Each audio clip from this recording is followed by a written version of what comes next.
Hello, my name is Sharon Nyangweso, and I am the CEO and founder of QuakeLab.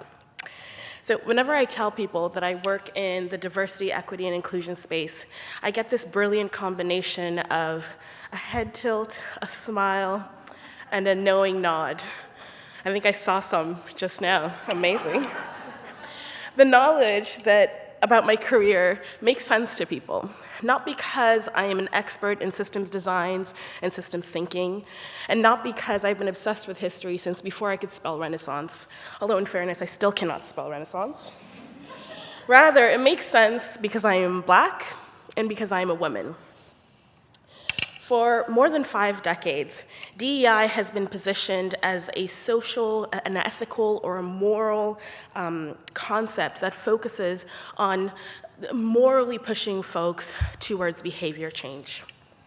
However, what we need to understand is that the circumstances we find ourselves in this moment, our current challenges, they cannot be addressed by a moral appeal. Systemic problems can only be addressed with systemic solutions. I'm so excited to be witnessing a slow but seismic change in my industry that gets us to focus less on identity as a prerequisite for this work and rather gets us to lean into technical skill. And what makes me excellent at my work, if I'm being humble, is my social science approach. So when I do my job, I start by understanding the specific challenge in front of me. Maybe that is pay inequity, maybe it's poor health outcomes, or perhaps it is attrition in product and service use. Then I work my way backwards. I try to understand the foundations of that system. Why was it built? Who was it built for? And what was the specific context in which it was implemented? From there, I tap into primary and secondary data to get an understanding of how this system is either failing or serving specific demographic groups. And using inductive or deductive knowledge, I try to test, and if I'm lucky, I try to confirm hypotheses I have about the current state of that system. Now, having this groundwork allows me to come to the table with some strong starting point about how we can redesign systems that aren't working for anyone, systems that are a little bit broken. But now here's that slow and seismic shift I talked about earlier. My team and I have been advocating for, and we've been privileged enough to witness, accountants, engineers, lawyers, doctors, just the gambit of professionals, start to embed equity into the very technical outcomes of their work, not as a second thought, not because the DEI committee made them, but literally as a technical skill. Let me give you an example. In about 2016, there were about 3 million healthcare workers in Canada. Around the same time, there were 1.5 and 1.8 million Black and Indigenous peoples in the country at around the same time.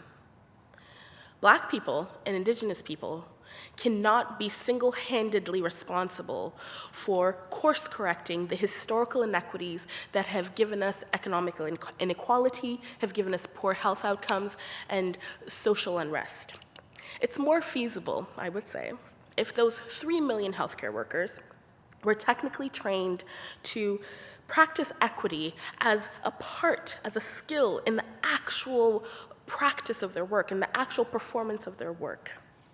And folks, luckily, this is where we are today.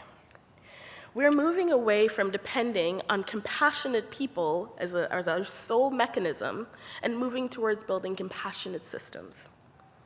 When I first started doing this work, I was inundated with requests for DEI training. That usually looks like unconscious bias training or DEI training, which I actually don't do.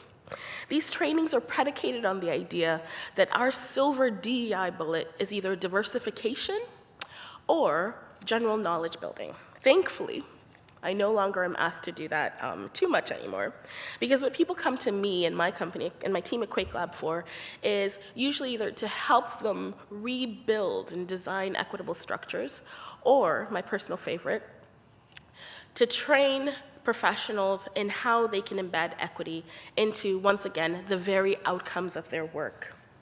We are rapidly moving towards a world where if you are unable to rigorously analyze systems of power, You are unable to seek and use disaggregated data, and you are unable to weave this context into the very core of your work. I'm so sorry to be the one to tell you this, especially on such a lovely day, but you are not, in fact, an expert in your field or in your discipline. So, sorry, everyone leave the room now. So, we're here, but how do we get further faster? First, we must continue to move forwards towards an industry and national standard that prioritizes disaggregated data. This will give us the really critical information, the practical information about where we are now. Second, we need to take that data, an accompanying data narrative, and make it a requirement for industry expertise. This will give us what we need to understand how we got here. Then lastly, we must turn our predecessors and successors into the tactical process. We must train them in the tactical process of how they use equity to inform their practice and build that skill into requirement and into standard, so it's not ad hoc action, but necessary steps. This will give us the tools we need to get where we want to go. It's happening now, folks. The capacity to build, design, and implement with equity and justice is one of the most critical skills required in the job market today. Are you ready? Thank you.